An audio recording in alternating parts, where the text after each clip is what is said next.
We encourage active participation throughout the webinar, so please feel free to send in your questions or comments via the Q&A box. We are eager to make this session as interactive and as informative as possible. For more insights and updates on the various research efforts and research to practice initiatives, I encourage you to follow the USC Rossier and Pullias Center on social media. Additionally, you can visit our website for more detailed information and resources. A special thanks to our esteemed panelists who have joined us today to share their expertise and their experience. Their contributions are vital in shaping our understanding and our approaches towards enhancing support services for men of color across post-secondary education systems. I would like to extend our deepest gratitude to the ECMC Foundation for their support. Their commitment to improving educational equity and outcomes for underserved communities is truly commendable, and it's an honor to collaborate with them on one of their efforts to support men of color. Again, the focus of today's discussion is on the men of color retention programs. Research shows that men of color often face unique challenges in accessing, persisting, and attaining college degrees and credentials, which can affect their academic and long-term professional outcomes. These retention programs are designed to address systematic barriers, enhance academic support, and provide mentorship opportunities tailored to their specific needs. By examining the impact and opportunities of these retention programs on a national scale, we can better understand how to effectively support and empower these students through educational journeys and beyond. Furthermore, our discussion today is not just about the present, it's about shaping the future. The insights we gain today here are to help educators, administrators, and policymakers to further consider the value and impact of existing programs and potentially innovate new strategies that will lead to more equitable educational environments. This research is crucial for making informed decisions that not only affect individual students, but also influence broader societal progress. Again, thank you for being here today. Your engagement and dedication to this cause are what makes these discussions meaningful and transformative, and we hope that you find the webinar enlightening and inspiring. So nationally, there's over 150 plus men of color programs across the country. As I briefly noted, these programs provide mentoring support, academic and social support, professional development, including networking, how to develop a resume, how to do interviews, how to talk to faculty mentors, and also conversations about gender and masculinity and how to deconstruct and understand masculinity to better inform young people or college students to understand how to make sense of their lives and their place in this world. These programs, again, they're functioning anywhere from with $2,500 to close to six figures in their programmatic staff and infrastructure to support these students. In some of the programs that I observed a few years ago, their staff was one person trying to make a difference to 200 students, where other programs had up to 400 or 500 students, and they had a full team of people, director, assistant director, graduate students, and then undergraduates to help with the infrastructure, the support, the peer mentoring, the tutoring, all these different elements of these programs. What's been challenging about this work is that we often focus just on the student level and really leave a gap in our understanding of the bigger picture of what's happening in California, what's happening in Arizona, New York, and so on. So again, the aim of this study was to really understand who benefits from these programs, what are the specific programmatic offering that was most effective for students, when were these initiatives happening, to try to understand were things happening in the fall, spring, summer, or again, year round, and how these programs are fostering a sense of community among students. Again, these programs are really critical in helping young people move forward with their lives and their college journeys. So for a 6-month period, we sent a number of emails to program staff and directors across the country to understand what works, what's going on. Unfortunately, I would say about 20% of those emails bounced back. They're either deactivated. We tried through LinkedIn to see what happened to these to the program staff. Many of them moved on from that institution or moved positions, or the programs ran out of funding.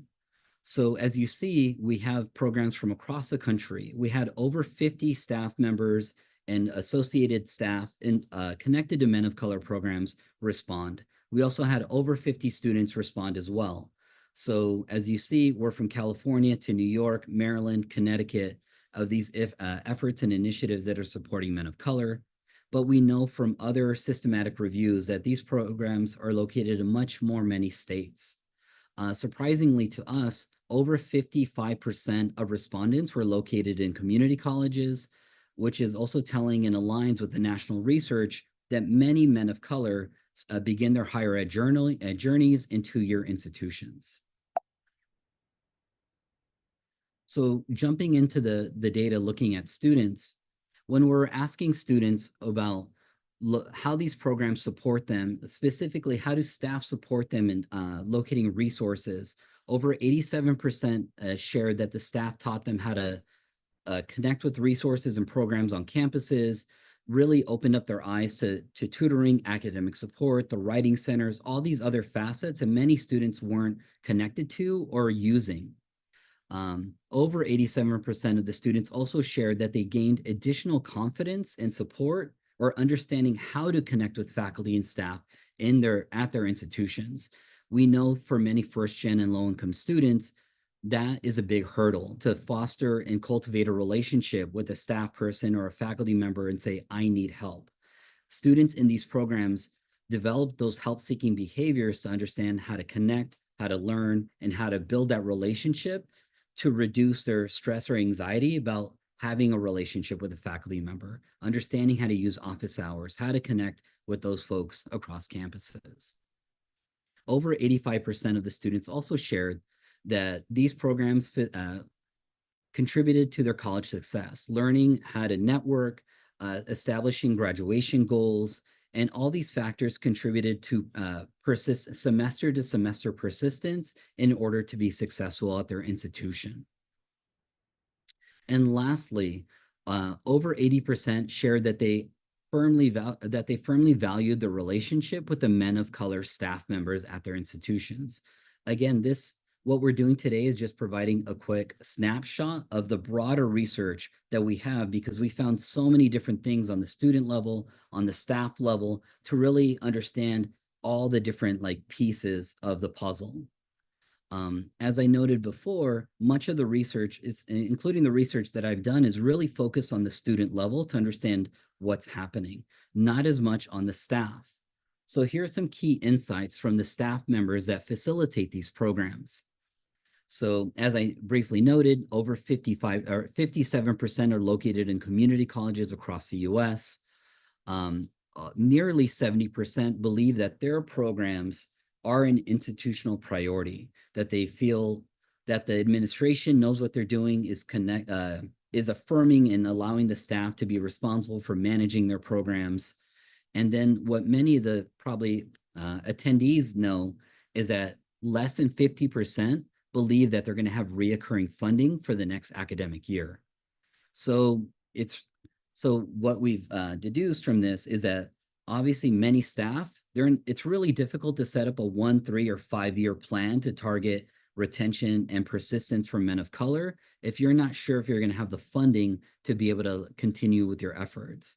Additional findings that we found as well is that many of these programs don't have sufficient funding to hire undergraduate student workers, full-time employees. It's often one person dedicating a quarter of their time or half of their time towards these efforts. It's faculty members volunteering their time to be able to support these students to serve in mentoring roles, or various student affairs offices working in conjunction to support men of color to be successful.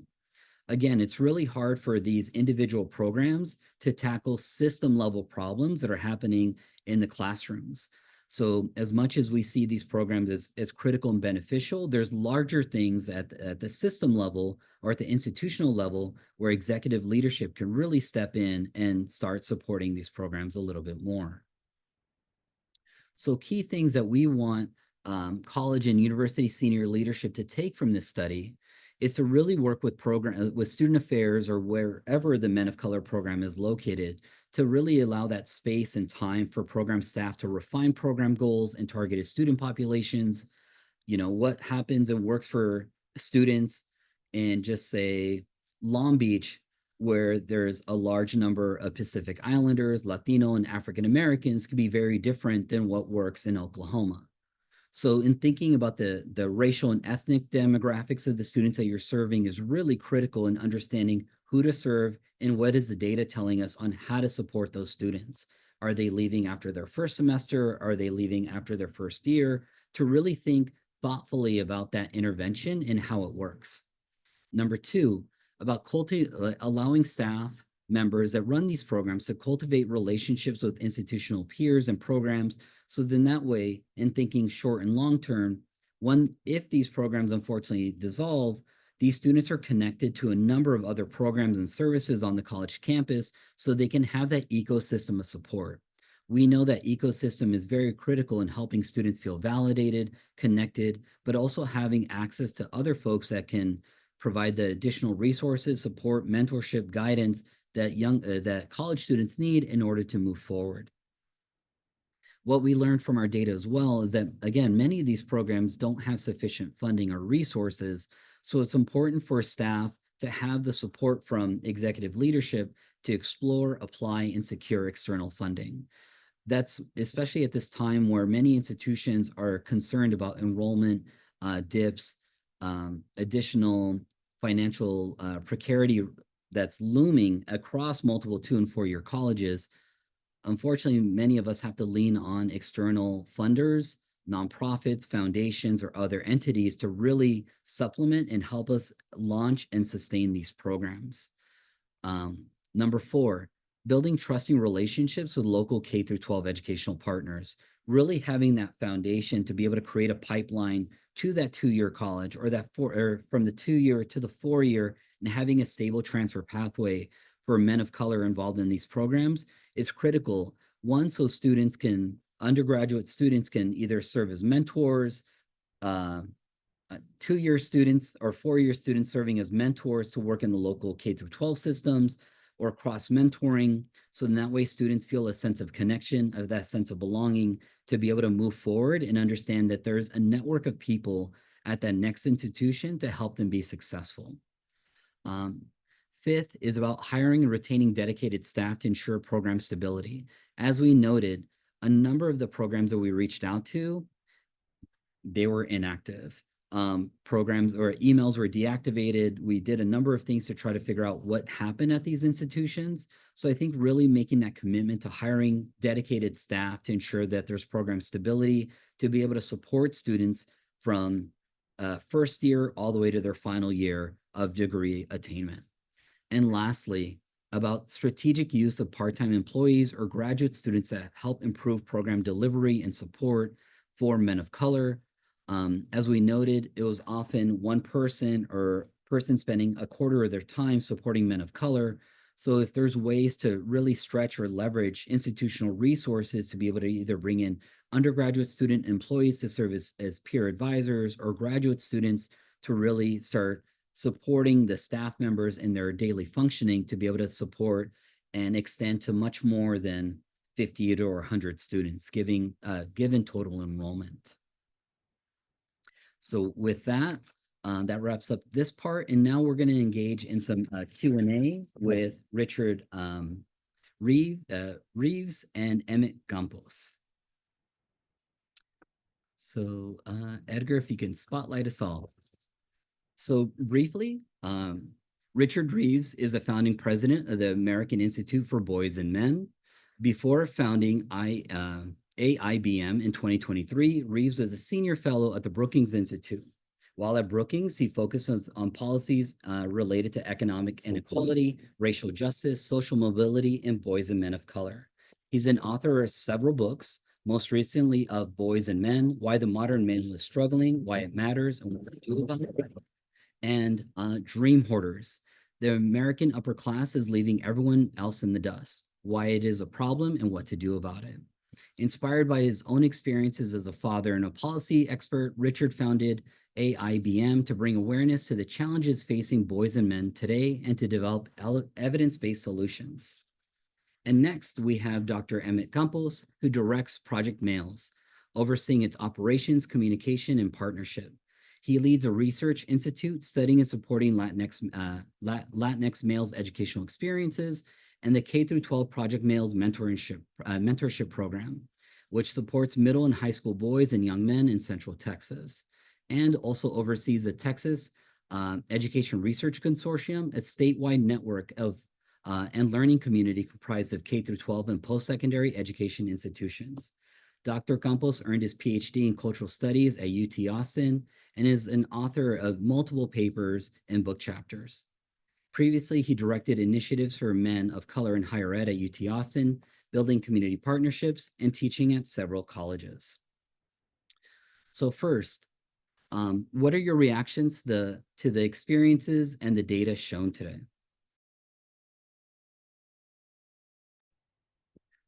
Richard, if you want to start, please. Yeah, sure. Well, first of all, thank you for the invitation to join and for this work. It's a couple of things I would say. Number one, just sort of immediately putting on the kind of policy wonk hat is that, and this is something that is a big issue for our institute too, is the need for kind of even more of this kind of research. So I want to congratulate you on the research that you've done, especially when it's hard to get the data. And I can imagine long run, it would be really helpful to be able to show other measures, for example, around changes in completion rates, before and after, whether there be any attempt to kind of have even quasi-random approaches. I think those things can be overdone, but as a kind of, if I'm in a position to be kind of controlling resources around these things, and I'm super focused on my completion rates, for example, then being able to kind of show quantitatively as well as qualitatively the impact of these programs, I think, is a really important research frontier and something that I'm anxious for maybe AIBM to be involved in. And I will give a brief advert to the fact that we're in partnership with the University of Tennessee in Knoxville, trying to create a research collaborative around male achievement more generally, which will obviously include a big focus on boys and men of color. Perhaps I should have said this before, but I think the problem that these programs and that you're all trying to address is clear, present, and stark in the data. If you look at not just enrollment rates, but the completion rates and the differences in completion rates by race and gender. I mean, I was going to pull a link to the work that we did. It's just very stark. And what you see, of course, there are race gaps, but huge gender gaps within race as well. I think it's 12 points for Hispanic identifying students, for example, 12-point gender gap in completion rate, 6-year completion rate of 4 years, similar to 3 at 2. So that's kind of second point. So big problem. More research would be useful. The thing, I mean, I when I've been trying to reach out, sort of similar sorts of organizations and individuals, found a similar problem to the one that you've had in a much more systematic way, which is that they're not there anymore. And it does feel as if the real challenge here is to go from an idiosyncratic, individual-driven approach to a more institutionalized and stable one. One of the reasons it's unstable is that it always seems to me that there's a particular individual who just gets this between their teeth and says, right, I'm going to make this my thing. And the people on this call are probably in that self-selected group, which is fine. But what happens when they leave or move into a different position? And so this is just one of those areas now that is just way too reliant on individuals that are not embedded in the institutions, as you say. And I wonder, and this is more of a question, I guess, to perhaps see what Emmet says to this too, but whether there are lessons to be learned from other initiatives that do seem to have grounded themselves more in institutions. So most institutions will have a women's resource center, for example, of one kind or another, that don't seem to suffer from quite the same, I'll keep saying, idiosyncratic instability. They're not there today, gone tomorrow, typically. And I think that's because they become embedded in the institutional fabric a little bit more. And so it'd be kind of interesting to see kind of what lessons have been learned from that. And I guess the last thing I'll just say is that I'm also interested in the application. This might get into some discussions we might have about, what does equity mean in education more generally, but how that could also apply to other groups, including other groups of men. So, for example, I've been at a couple of regional publics recently where they're actually struggling most with the retention and graduation of white working class men, especially when they're in rural areas, right? And so I just think that's interesting as well, to kind of say, look, depending on the institution, the particular groups of students who might need kind of help does vary quite a bit. And if you take an intersectional approach, you might find that in one institution there's one group of men and another group of men, or indeed women.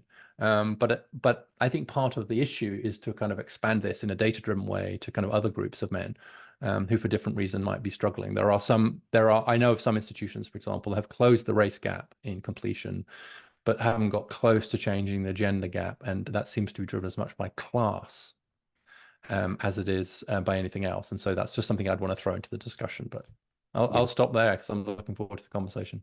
All right, awesome. Thank you so much, Richard. Emmet, please. Sure.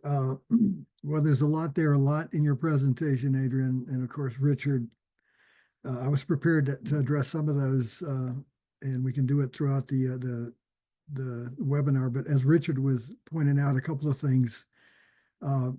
First of all, I echo his comments about the research and the work that you're doing, Adrian, and your team. And so this is important. We need to collect that data. And that's frequently a lot of the messaging that we give, we share with our consortia members. We have a statewide consortia up until this past year, 35 plus. And then, of course, you referenced some of the legislation, SB 17 in particular in the state of Texas, that impacted that membership. And I can speak a little bit more about that a little bit later, about that impact of SB 17 on our work here. Certainly, it had a very real negative impact. But I will echo Richard in saying that in addition to this survey, right, and that was some of the questions that were raised as I was looking at the 4-page report that you shared with me, is there needs to be an additional reach out to these young men in the form of qualitative research, right? It would be great to also dig deeper into some of the responses that you got in the survey, right? And how do you do that? Obviously, you do it through qualitative research, focus groups, interviews, and that kind of thing, right? So you've got the quant, and then you got the qual, and together you can paint a pretty complete picture. And so as I was reading some of the data, I was curious about, okay, well, what does that mean in terms of, say, for example, physical space? You know, I mean, there's such a variation of physical space and the importance of that. We always need to provide space, right? Whether we're talking about institutional space or space across the state of Texas, right? In terms of being able to offer space to convene partners to have these conversations, right? And I know that that was one of your questions later on, and I can speak to the consortia work and how we address that. But again, qualitative research, perhaps there'll be opportunities there for funding to be able to continue to dig a little bit deeper into the data. The other thing I'll add is Richard also mentioned taking an intersectional approach. And of course, class is an important part of that, race, ethnicity, gender, class certainly being a component of that approach. Now, one of the ways that we approach our research, and there was 2 research studies. One of them we wrapped up a bit ago, and that was a research study in South Texas. We visited 8 South Texas institutions, 4 community colleges, 4 universities, and we wanted to understand the impact of COVID-19 pandemic. Now, there's a lot of research studies that came out of that pandemic across the country. Ours was specifically focused on South Texas and on Latinx men, right? And that's an under-researched area of the state, and obviously also an under-researched population. And so clearly it had a very dire impact on programs. If they had any programs at all, they quickly disappeared, right, because of COVID-19. And I think that perhaps speaks to some of the challenges that you were faced when you reached out to some of the partner institutions, right? Those programs may have existed before COVID-19, and then after COVID-19, they went away, right? And we found that to be the case clearly in the work that we do and in the research study that we conducted on the COVID-19 pandemic. And so now one of the ways to get back to the intersectional approach, one of the ways that we approach the study is that obviously Latinx men are not a homogeneous group. And within that group, we identified 4 subgroups to interview because there may be some shared experiences in these young men, and the challenges they face in their institutions and outside the institution, but there's variance even within those that population, right? And so we interviewed first time in college. We interviewed non-traditional men and veterans, by the way, that fell into that category. We interviewed undocumented DACA young men, and we also interviewed gay, bi, trans, queer. And so that was kind of our approach to break up that and to get into more nuanced kinds of findings about the differing experiences. And so one of the other data points that I'd share, and I think, Richard, that was another point you made about the data that's not here is, what are those graduation rates? What are those enrollment rates? And we were able to capture 10 years of data at these 8 institutions. And, the data is not surprising, the findings. They've been pretty consistent for as long as we've been doing this work. And I think Richard alluded to some of that data, but somewhere in the area of 40% graduation rate, similar enrollment rates for Latinx men in community college and universities. There's some variance there. And that was the gender gap, right? So 40% of all Latinos enrolled in community college university, and about a similar number, maybe a little bit lower number, obviously, 37%, I believe, graduated at both community college and university. And so that gender gap still exists. And of course, there's gaps along race, class, right? White males, where you're talking about white males. I think maybe African-American males, maybe those numbers may be about the same, maybe a little bit lower in terms of graduation enrollment. So it's important to also point out that data to contextualize this work and why it's important. And we frequently have to do that with institutions, right? And, first you got to collect the data. You got to make your case that that problem actually exists, because not everybody is aware that of those numbers, right? Those differences in graduation and enrollment rates. And so that's the first step, is you present the data, and then you kind of build from that and be able to offer solutions to address some of those. And so I'll end by pointing out a couple of other things that I noted that you mentioned and that I noted is this variance rather of programs that are out there, right? First of all, do you have a program? And you may have had one before COVID, now it's gone, but there's a variance of programs, even with our consortia, right? I mentioned that 35-member consortia. And so, again, most of the members are community college, because that's, as you pointed out, Adrian, that's an entry point for a lot of our young men of color. And then we've got members from the 4-year institutions, and then we got K-12 members. But even within those consortium members that have a minority male initiative, they vary from, as you pointed out, it could be a task that's assigned to an adjunct faculty, right? Could be a student group, could be a class, to a fully developed and supported and resourced program.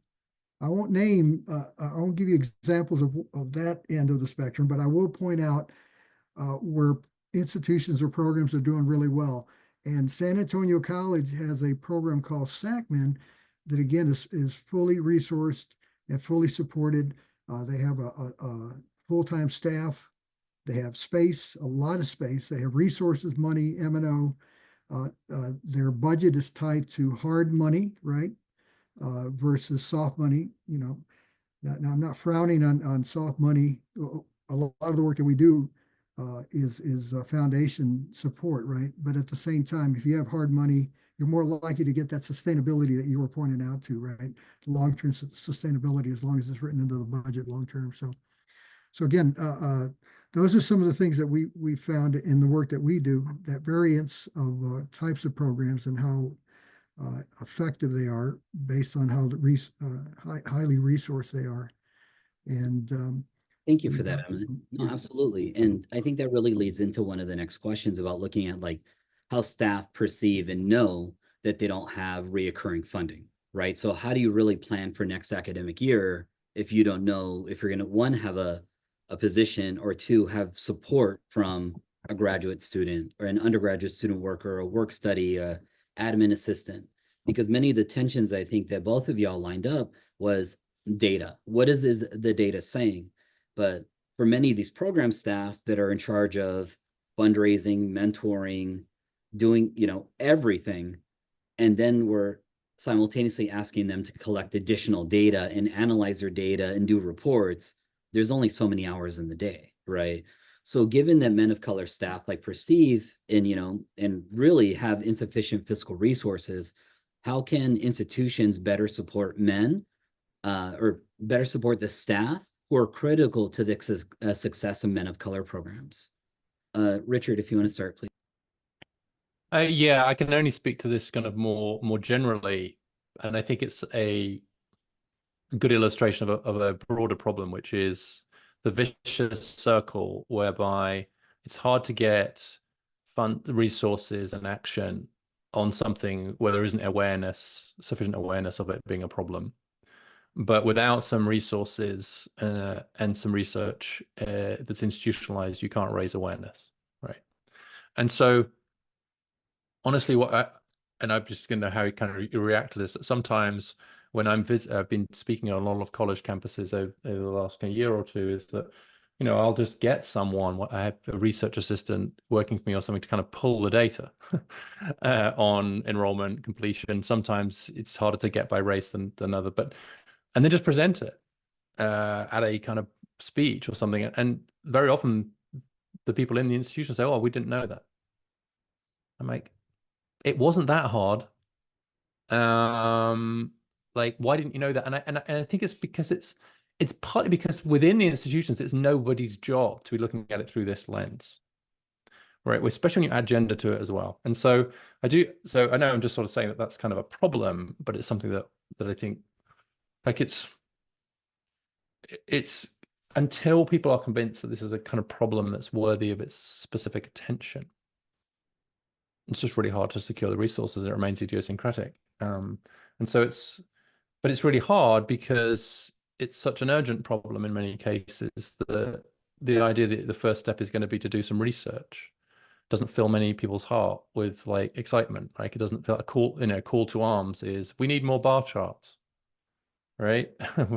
But actually, the power of the data is kind of there, and I just think a lot of institutions they just need to be nudged a little bit to kind of look harder at their own data in order to kind of get to it, and also, like, you reveal some patterns. So in some cases, like, is this an enrollment challenge more than a completion challenge? Is it a bit of both for different groups? You'll see in a lot of institutions, for example, actually they're enrolling African American students, men and women, all the women in higher numbers, but they're not completing at the same rates. And then you've got much lower enrollment rates, for example, for kind of Hispanic and Latino students. But actually, once they're there, maybe the graduation rates aren't so bad, which could be a selection effect anyway. But do you know what I mean? So it's like, I would say this, wouldn't I? But like getting more student success officers to see this as kind of part of their remit is really big. I will say, I think that the awareness more generally about this issue, I think the gender issue is coming up. I do think more people are paying attention to it than they were before. The next step is to lock it in. Got it. Thank you for that, Richard. I wanted to come back. Maybe Emmet can answer this, but like, this question about can we learn from other initiatives that have been more sustained? Like, I haven't heard of women's resource centers disappearing overnight. Like, how what's the history of getting them so well sort of embedded within the institution? Can we learn from that? Yeah. That's a great question. I don't know. That's not my area of expertise. Maybe Title IX helped a little bit. There was a little bit of an impulse push there, right? And then we saw that data back in, I believe, in 1995. We shared some data points that there was a convergence, right? There was a separation between women and men in the 80s and 90s and before that. And then in 95, there was a convergence. And then, of course, women began to outperform men. And so I don't know, maybe we need something like that. But I do agree with you, Richard. I think there's more attention. It began back in 2014, I believe, with My Brother's Keeper, right? President Obama's initiative. We were associated with that movement. Mm-hmm. We had a chapter here in Austin. In fact, we had a number of chapters across the state. And so there was a lot of impetus and a lot of excitement and push. I believe the College Board had also was focused on a Men of Color initiative, then the MBK work. And but there was no funding associated with that. I believe there was an RFP and they awarded a handful of grants across the state, but it's hard to sustain those kinds of efforts unless there's money associated with that. Now, Adrian, you asked about, I mean, that's the dilemma, you're asking folks to address a really serious problem and issue with no money, right? And so and Richard, you asked, there are models out there. There are ways to do this. We know, and it's not rocket science. If you fully support and fund programs like maybe some of those women's programs, not all of them are sufficiently supported, I don't think. But if you do that, you're going to see the results in graduation enrollment and graduation rates. I'm going to jump ahead just a little bit because one of the things that we learned from the experience of having a DEI shop here, right, Division of Diversity Community Engagement, that was created about 15 years ago. And our graduation rates were somewhere in the area of, for students of color, I believe in the mid 50s, maybe high 50s.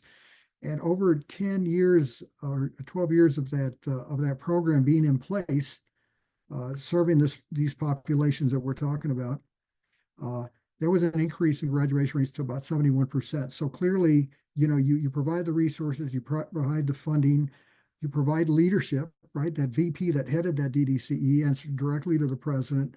He had a full staff. There were about 45 programs under that portfolio.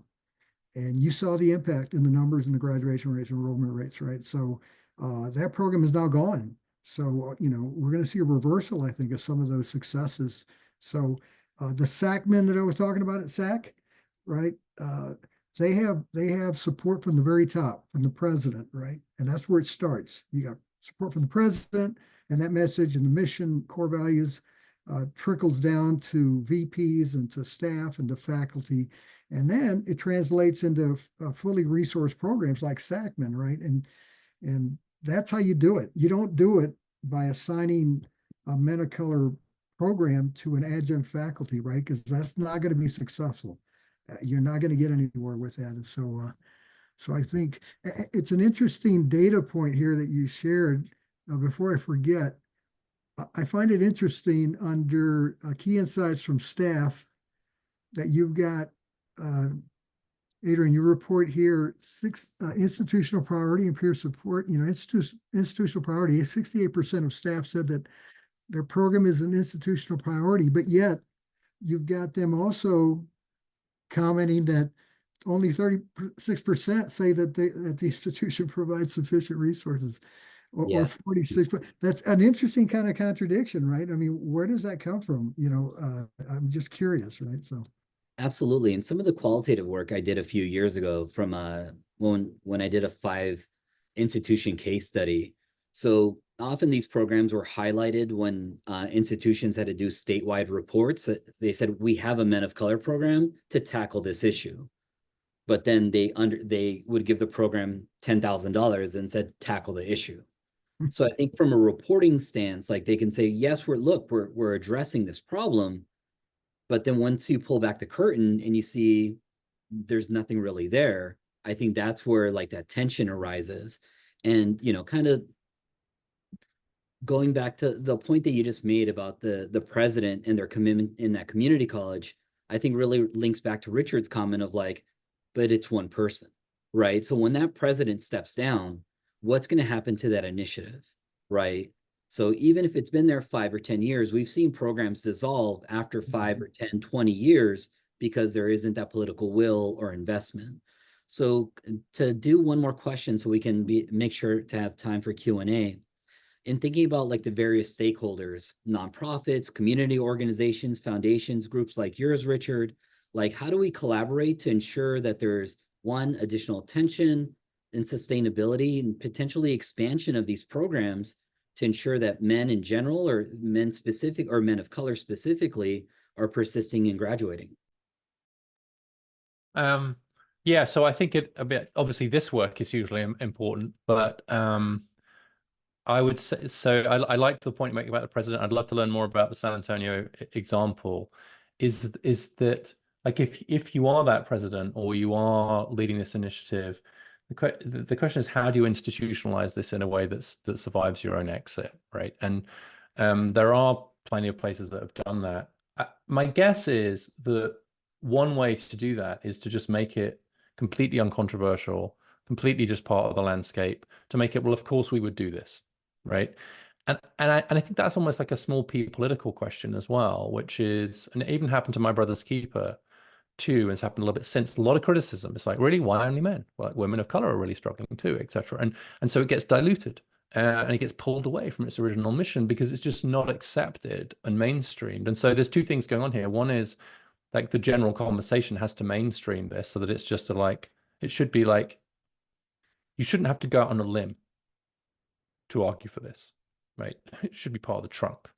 But I still think that's part of the challenge. And so I think that's a challenge for all of us to just normalize and mainstream this issue and then to institutionalize it more. But I would also say one more thing, like philanthropic, it is soft money, whatever, but there are a lot of philanthropic dollars out there going into various measures to help improve outcomes. And if we could just persuade senior philanthropists that actually this is also worthy of their support, that would be a big win. I was delighted that Melinda French Gates tapped me to be one of the people that she's given money to, specifically to spend on kind of boys and men, because Melinda, as part of her gender equality push, because Melinda French Gates understands that we have to rise together.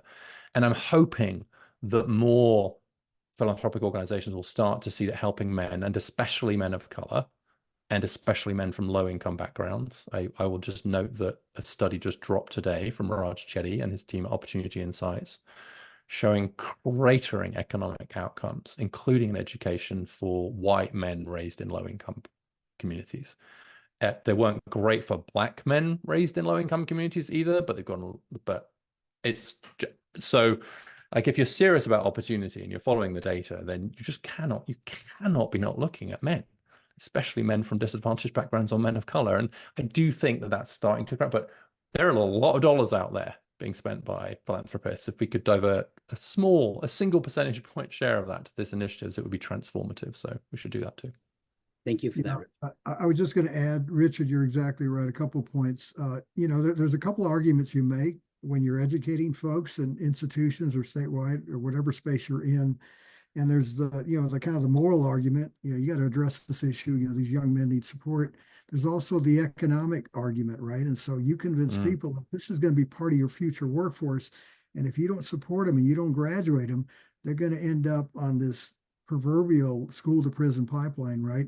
And so that's one argument. Now, the other thing that you were saying, and I want to be clear with you, with the audience, is that foundations are a critical partner in this work, right? Particularly now in the space that we find ourselves in here at the state of Texas, right? We've had to appeal to our foundation partners who have been supporting this work for as long as we've been in existence, right? I said hard money is important. It is, but we've been doing the majority of our work through soft money, right? And it's pretty hard money when it pays for staff and faculty and staff, right? That might be a misnomer, but the foundations here in the state of Texas, Greater Texas Foundation, Trellis, by the way, founded that last research study on COVID-19 that I was talking about. And most recently, in the last 6 years, Kresge Foundation has supported our work, research and programmatic work. And then ECMC Foundation, I'd be remiss to not do a shout out to ECMC. They are funding this current study to understand SB 17 impact, right? There's a number of studies that are being coordinated by faculty here at UT, some of our fellow colleagues. We were fortunate enough to receive some money to study West Texas, South Texas, again, focus on Latinx males. And so we're collecting data because there's a provision within the law to allow researchers to collect the impact of SB 17. And so we're doing our work in that area. And so we're conducting 8 site visits, and we're gonna be able to release a lot of that data. And it's important to collect that data as well. So, but even within the confines of the law, there are accepted practices, right? There's research that's allowed. academic instruction. You can student success programs. You can even do single sex-based programs, right? If you serve all students, right? And data collection is allowable, those kinds of things. And so we're operating under those accepted categories and practices. We can do that work. And so, we've had to rebrand and change our narrative a little bit, but we're still doing this work, even within the constraints of SB 17. So. Yeah, absolutely. Thank you for that, both of you. So here, really quickly, I want to share some comments because both of y'all mentioned philanthropy. Emmet, you mentioned ECMC Foundation specifically. So let me just read some comments from Saul Valdez, who was supposed to be on the panel today, but is providing comments at a White House Advisory Commission exactly at this moment. Saul Valdez is a senior program officer at the ECMC Foundation, a national foundation dedicated to systematic change to improve outcomes for underserved populations in post-secondary ed. Saul oversees a portfolio of grants aimed at increasing college persistence, 2-year transfer and bachelor degree completion for students from underserved backgrounds.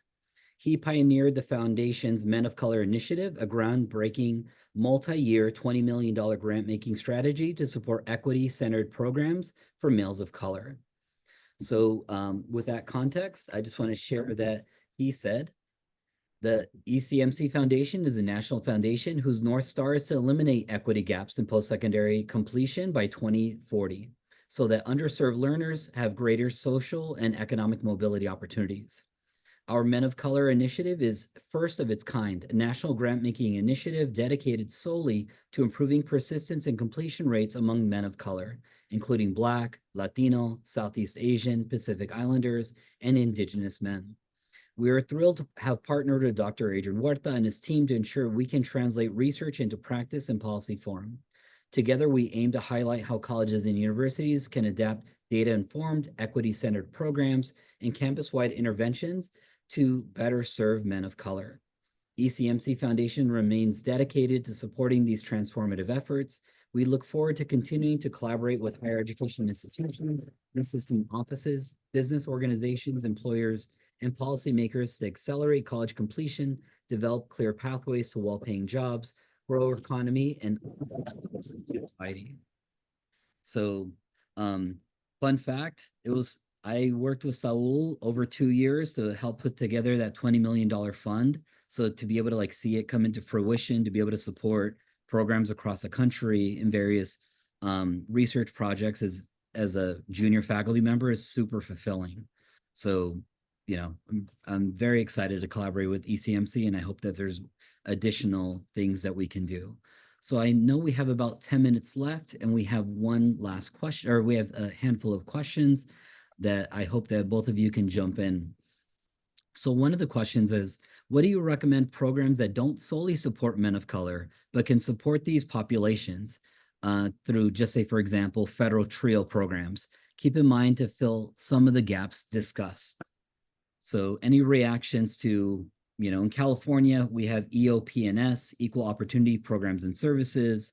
There's Gear Up programs. There's TRIO, Student Support Services that serve all students, but any specific ideas on how to support men of color within these threads? Emmet, do you want to kick us off? Sure. Sorry, I was responding to Blaine's cute question about K-12. And so your question was, how do we support men through existing programs if they don't have a dedicated male of color program? All right. Well, there's TRIO, right? There's Upward Bound. And in fact, some of our K-12 partners actually support men through those programs, right? And so there's funding available through those federal grants. Gear Up is another program. It's a federally funded program. We've got a couple of proposals partnering with a couple of Gear Up partners from UT Austin and also from AISD. And there's programs like that you can actually target men within that population because they're essentially set up to serve all students, male, female, marginalized students, right? First gen, college bound. But those are some of the programs that come to mind. Gear Up and TRIO, Upward Bound, and you're going to find this population being served by those programs. And so those are kind of a couple of programs that you might consider that could support you can support these young men through those programs. And if I can just add one additional little wrinkle to that, I would say it's also being intentional, right? So if you are serving men and women and other students, it's like, how do you provide specific programming, either through, like just say a healing circle or some type of thing where like young boys or young girls can get together and talk about specific gender issues that they might be going through that they might not want to talk about in a larger crowd, right? So there could be like same gender conversations that might be very empowering for young men to hear and be able to get that exposure to, get that support from caring staff or faculty members connected to those programs. So I think, yes, you can welcome all students, but what is the intentionality behind supporting a specific segment of the students that you're engaging, especially when you're thinking about persistence or access, persistence, and degree completion. So yeah. So certainly opportunities to bring together programs. We've done that. There's a Comi Madre program and a Latinitas program. We've collaborated with them over the years in different spaces, right? When parents ask Comi Madre, is there a male program out there that can help my young man? And so they send them to us, and then we do the same when we get parents of young men that we serve. We send them to the Comi Madre, but certainly opportunities to collaborate in that kind of way exist. And so you mentioned circles, Adrian, through our mentoring program, and that was I kind of was addressing Blaine in this question about K-12 space, and we have a mentoring program. So I've been talking about the consortia, statewide consortia. We have a research institute, and then that mentoring program we created that back in 2011. And that is we have a syllabus and a curriculum organized around 5 pillars. One of them is identity. You mentioned masculinity is a big topic that we address with these young men in middle school, right? And so they're already getting bombarded with all these toxic masculinity messages, right? Messaging, whether you're talking about music or film or what have you, or their peers. So you have to address those issues early on, even earlier than middle school, right? But we're Thank you, Emmet. Staying in our lane, right, with middle and high school. Emmet, can you share a link to the different to project mails in the chat for folks to be able to access? Richard, I think you wanted to add additional comment. Just more at a high principled level, which is what's the case for any kind of program that specifically aims to help a particular group? Well, it could be one because that group just stands out in the data as the ones most in need of help, right? It could be because actually, even if there are different groups that need help, that actually as an approach that is specific to that group has been shown to be more effective than a general approach. And thirdly, it could be that group will just do better if it is, I think, as Emmet was suggesting, kind of within a sort of same group setting. And I think you can probably say yes to all of those in this case, which is this is where the data leads you. It's pretty clear that kind of generic approaches don't work. And what I worry about is that if you try and do this work through general programming, you've got to be pretty sure that it will hew to the data and to where the need is, and that the default won't be back to serving other groups or being more general, right? To the extent that you're going against the grain a little bit to support men in higher education, you might need institutions that specifically have that in intent, right? And you do see very often in bodies that in theory have no particular group in mind. They're just going to go to where the group is. But in practice, it will tend to go back to whatever the kind of prior is of the person running it or of the prevailing orthodoxy of the institution, if I can put it that way. Yeah, absolutely. And your comments align perfectly with one of the questions from the audience about the role of institutional research offices. One, that those folks have access to all the data at a college or university, but it was also nuanced to say, but they're also understaffed, right? So how do we leverage the resources in IR offices, but also provide the coaching or the support that they might need in order to really think differently about addressing the gender gap? Because I think they'd be able to tell us what's happening with financial aid completion rates, what's happening with, academic benchmarks, credit completion, all these different things. But us as researchers, practitioners, are we engaging IR offices to say, what does this specific data point say, or look at these specific variables or whatnot? So, and any reactions to the role of IR and thinking about data and addressing equity?